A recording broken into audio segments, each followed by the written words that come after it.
Hello students, स्वागत है एक बार फिर से आपका विद्यार्थी कोचिंग सेंटर खगोल एवं जानीपुर के इस यूट्यूब चैनल पे। आज फिर से हम लोग ज्योग्राफी का क्वेश्चन लेके आए हैं, ऑब्जेक्टिव क्वेश्चन जो काफ़ी ज़्यादा इंपॉर्टेंट है हमारे लिए। हमारा जो पहला चैप्टर चल रहा था भारत संसाधन संसाधन एवं उपयोग। तो शुरू करने से पहले आप लोग चैनल को सब्सक्राइब कर लें अगर नहीं किए हैं तो। बढ़ते हैं आज के पहले क्वेश्चन की ओर। हमारा आज का पहला क्वेश्चन है, प्राकृतिक गैस किस खनिज के साथ पाया जाता है। हमारे प्राकृतिक गैस जो होते हैं वो किस खनिज के साथ पाए जाते हैं। ऑप्शन देखते हैं। सबसे पहला ऑप्शन है यूरेनियम, दूसरा ऑप्शन है पेट्रोलियम, तीसरा ऑप्शन है कोयला और चौथा ऑप्शन है हमारे पास चूना पत्थर। आपको बताना है कि प्राकृतिक गैस किस खनिज के साथ पाए जाते हैं।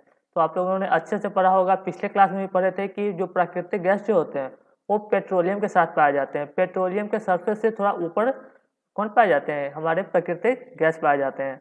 अगर आप लोग इसका स्थिति देखना चाहें तो यहाँ पे हम लोग देख सकते हैं, कुछ इस प्रकार से इसका स्थिति है।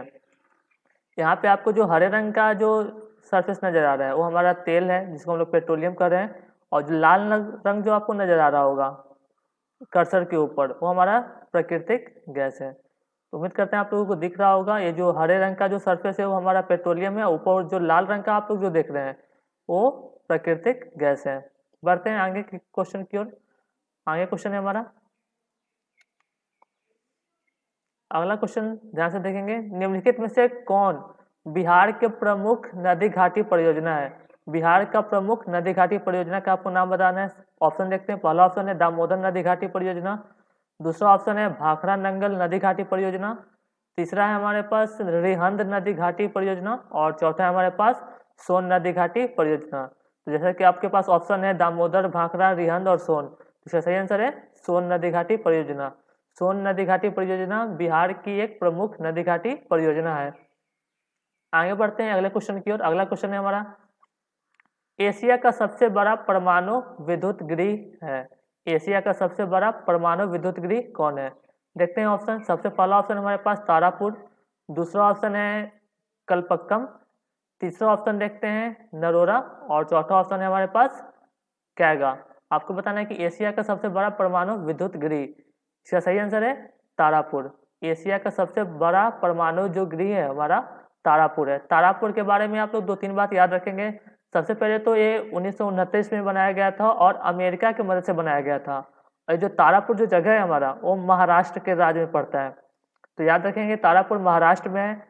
इसका निर्माण किया गया था 1929 में अमेरिका की सहायता से, और यह एशिया का और भारत का सबसे बड़ा परमाणु विद्युत गृह है। अगर इसका आप लोग फोटो देखना चाहें तो इस तरह से देख सकते हैं। ये पहला फोटो है हमारा तारापुर एटॉमिक पावर स्टेशन का, और ये जो आप लोग देख रहे हैं दो बड़े बड़े टावर, ये इसको हम लोग बॉयलर कहते हैं जहाँ पे स्टीम को ठंडा किया जाता है। आगे बढ़ते हैं अगले क्वेश्चन की ओर। अगला क्वेश्चन है, भारत में 2001 में कितने प्रतिशत भौगोलिक क्षेत्र में वन का विस्तार था। 2001 के मुताबिक आपको बताना है कि भारत में कितने प्रतिशत क्षेत्र में वन था। ऑप्शन है, पहला ऑप्शन है 25%, दूसरा ऑप्शन है हमारे पास 19.27%, तीसरा ऑप्शन है 20% और चौथा ऑप्शन है हमारे पास 20.60%। तो इसका आंसर आप लोग याद रखिएगा 19.27%। 2001 के अनुसार भारत के कुल भौगोलिक क्षेत्र पर 19.27% वन का विस्तार था। पिछले वीडियो में हम लोग जाने थे कि भारत के किस राज्य में सबसे ज़्यादा वन पाए जाते हैं, तो वहाँ पे हमारा आंसर था मध्य प्रदेश। तो आप लोग पिछले वीडियो को भी एक बार रिवाइज करके जरूर देखेंगे। आगे बढ़ते हैं। छत्तीसगढ़ भारत का कितना प्रतिशत लौह अयस्क का उत्पादन करता है। छत्तीसगढ़ राज्य में कितना प्रतिशत लौह अयस्क का उत्पादन होता है। पहला ऑप्शन है 10%, दूसरा ऑप्शन है 20%, तीसरा ऑप्शन है हमारे पास और चौथा ऑप्शन है 40%। तो छत्तीसगढ़ भारत का कितना प्रतिशत लौह अयस्क उत्पादन करता है, 10, 20, 30 या फिर 40%। इसका आंसर है 30%। छत्तीसगढ़ भारत के कुल अयस्क उत्पादन का 30% उत्पादन छत्तीसगढ़ करता है। आगे बढ़ते हैं अगले क्वेश्चन की ओर। अगला क्वेश्चन हमारा, एक टन इस्पात बनाने में कितने मैग्नीज का उपयोग होता है। एक टन इस्पात बनाने में कितने मैग्नीज का उपयोग होता है। ऑप्शन है 5 किलोग्राम, दूसरा ऑप्शन है 10 किलोग्राम, तीसरा ऑप्शन है हमारे पास 15 किलोग्राम और चौथा ऑप्शन है 20 किलोग्राम। तो 1 टन इस्पात बनाने में आप लोग याद रखेंगे कि हमारा 10 किलोग्राम मैग्नीज का यूज होता है। तो 1 टन इस्पात बनाने में 10 किलोग्राम मैग्नीज का उपयोग होता है। बढ़ते हैं आगे के क्वेश्चन की ओर। भारत में किस स्थान पर पहला ऊर्जा स्टेशन स्थापित किया गया था?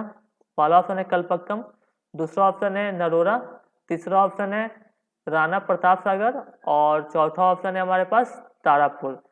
तो फिर से आया तारापुर। तो याद रखेंगे भारत के किस स्थान पर पहला परमाणु ऊर्जा स्टेशन स्थापित किया था? तो इसका भी आंसर हमारा तारापुर ही है। तारापुर जो पावर स्टेशन है वो भारत का पहला परमाणु स्टेशन भी है, सबसे बड़ा परमाणु स्टेशन भी है भारत का भी और पूरे एशिया का भी, और यह महाराष्ट्र राज्य में है और इसका निर्माण हुआ था अमेरिका की मदद से 1969 में। आगे बढ़ते हैं अगले क्वेश्चन की ओर। अगला क्वेश्चन है हमारा सौर कौन सा ऊर्जा नवीकरण स्रोत है? क्वेश्चन गलत छपा हुआ है, आप लोग याद रखेंगे कौन सा ऊर्जा का नवीकरणीय स्रोत है। ऑप्शन है जल, दूसरा ऑप्शन है सौर, तीसरा ऑप्शन है हमारे पास कोयला और चौथा ऑप्शन है पवन। तो कौन सा ऊर्जा का अनवीकरणीय स्रोत है? तो यहाँ पे आप लोग सुधार लेंगे अनवीकरणीय, यहाँ पे हमारा अनवीकरणीय है।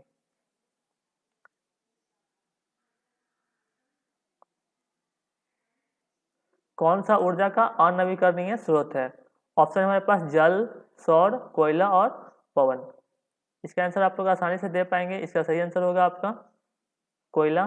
कोयला हमारा कैसा स्रोत है? अनवीकरणीय स्रोत है। अगर एक बार कोयला समाप्त हो गया तो इसको हम लोग दोबारा रीगेन नहीं कर सकते हैं। तो यहाँ पे ऊर्जा का अनवीकरणीय स्रोत कोयला है।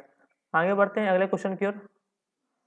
अगला क्वेश्चन हमारा गोंडवाना समूह में कोयले का निर्माण कब हुआ था? हम लोग पिछले वीडियो में देखे थे कि हमारे भारत में कोयला कहाँ से प्राप्त होता है, तो गोंडवाना समूह से। तो गोंडवाना समूह का निर्माण कब हुआ था? ऑप्शन है हमारे पास 20 करोड़ वर्ष पहले, दूसरा ऑप्शन है 20 लाख वर्ष पहले और तीसरा ऑप्शन है हमारे पास 20,000 वर्ष पहले और चौथा ऑप्शन है इनमें से कोई नहीं। तो बताना है गोंडवाना समूह में कोयले का निर्माण कब हुआ था? तो इसका सही आंसर है 20 करोड़ वर्ष पहले। तो गोंडवाना समूह में कोयले का निर्माण 20 करोड़ वर्ष पहले हुआ था।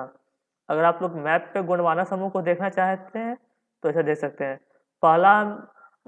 पहला मानचित्र में आपको नजर आ रहा होगा भारत का कुछ राज्य, जिसमें से झारखंड, नीचे छत्तीसगढ़, महाराष्ट्र, मध्य प्रदेश, तेलंगाना, उड़ीसा, वेस्ट बंगाल और ऊपर के मेघालय और असम। यहाँ पे शेडेड रीजन बनाया गया है जो आपको दर्शाते हैं यहाँ पे कोयले के उत्पत्ति के बारे में। यहाँ पे कोयला काफी मात्रा में मौजूद है। दूसरे मानचित्र में देखेंगे कि यहाँ पे आपको कुछ लेवल बनाया गया है। सबसे ऊंचा लेवल देख रहे हैं झारखंड का है 35.4 और सबसे कम यहाँ पे आपको आसाम नजर आ रहा होगा। तो ये दिखा रहे हैं कि कोयला कहाँ कहाँ मिलता है। तो हमारे गोंडवाना समूह का स्थिति है कि गोंडवाना समूह भारत में किन किन राज्यों में है और कहाँ कहाँ पे है। सबसे ज्यादा झारखंड में कोयला का उत्पादन होता है, जो हम लोग पिछले वीडियो में भी जान चुके हैं। उम्मीद करते हैं वीडियो अच्छा लग रहा होगा। अगर अच्छा लगा है तो इसको लाइक करें, चैनल को सब्सक्राइब करें और इसको शेयर जरूर करें। धन्यवाद।